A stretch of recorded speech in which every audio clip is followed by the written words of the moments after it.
В началото, когато пристигнах в България, бях на 16 години и беше ми страх, бях сам, без близките хора в чужда страна.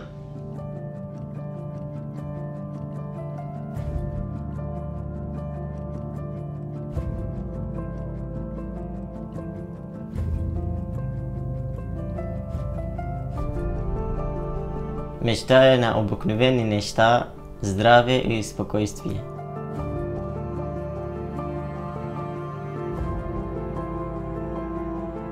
Свърших училище, изкарах шофьорска книжка и докато станах 18 намерих работа и сега работя и имам жилище.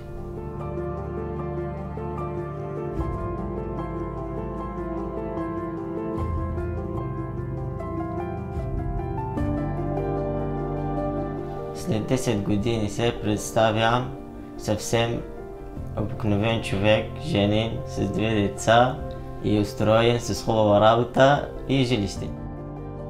Реших да остана в България, защото чувствах добре, спокоен и чувствах България като мой втори дом.